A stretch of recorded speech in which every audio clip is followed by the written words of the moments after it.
можете да заклучите каква е здравствената состојба на едно лице кога 55 пати, со бројки и со букви, 55 пати е носен на здравствени интервенции. Тие здравствени интервенции не се ништо друго, туку едно алиби дека нешто се прави.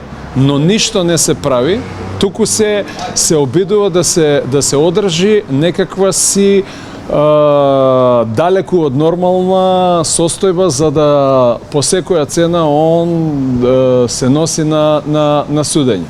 Инаку е далеку од добра здравствената состојба на обвинетиот Бојатин Јовановски.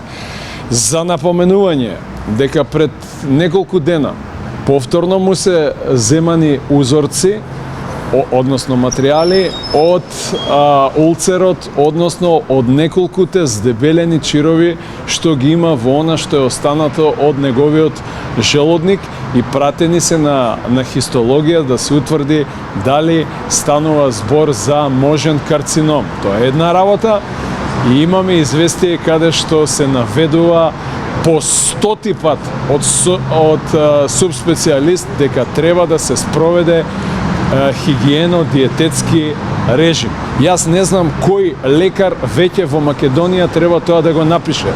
Јас можам емпириски сега да ви вадам документ по документ од различни субспецијалистички установи, сите од јавното здравство во Република Македонија. Не може сите лекари да грешат. Сите лекари се сложни во едно дека истиот треба да биде подвргнат на строг хигиено-диететски режим. Ајде вие објасните ми како може тој хигиено-диететски режим да се спроведе во истражниот затвор Шутка во Скопје. Тоа е затвор. Јас не го обвинувам затворот, но тој режим не може да се спроведе таму. И тука има и уште една друга работа. Значи, станува збор за класична дискриминација, каде што тројца обвинети, всушност еден осуден и една друга сообвинета, само обвинетиот се наоѓа во притвор. Нити една пресуда на Европскиот суд за човекови права во Страсбург ова не го дозволува. Значи имате одговор? Немаме одговор во апелација, очекуваме јавна седница која што ќе биде многу брзо. Они знаат да закажат и еден час пред одржувањето, така што многу брзо очекуваме и јас ќе ја презентирам целокупната здравствена документација која што не е мала и каде што секаде се кажува дека треба да се спроведе хигиено-диететски режим. Споменавте нешто лекување во странство да продолжува. До 4 февруари е одредена интервенција, зашто стана? Ма тоа е една од многуте интервенции. Повторно ви кажувам, тоа е алиби. Алиби за да се каже дека нешто се превзема за неговата здравствена состојба. Јас ги имам сите документи. Да, ќе го однесат таму, ќе му направат лабораторија, ќе констатираат тоа што го констатираат од првиот ден во притвор и еве ние нешто правиме. Но што правиме?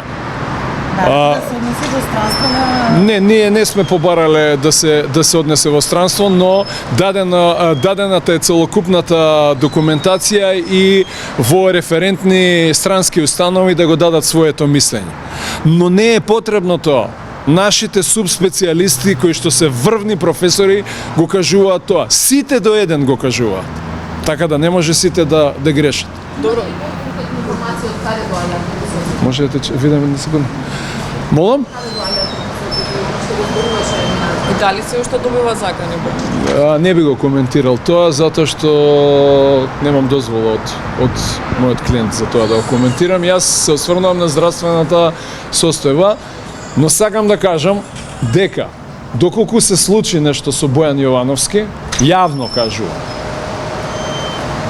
многу лица ќе бидат опфатени со кривични пријави. Многу лица ќе бидат опфатени. Кој како сака нека го свати тоа.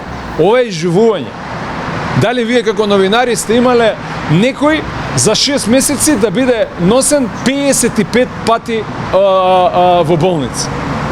И при тоа да биде уште недела дена хоспитализиран. Јас таков случај за 29 години адвокатски стаж немам виден. кој како сака нека ме.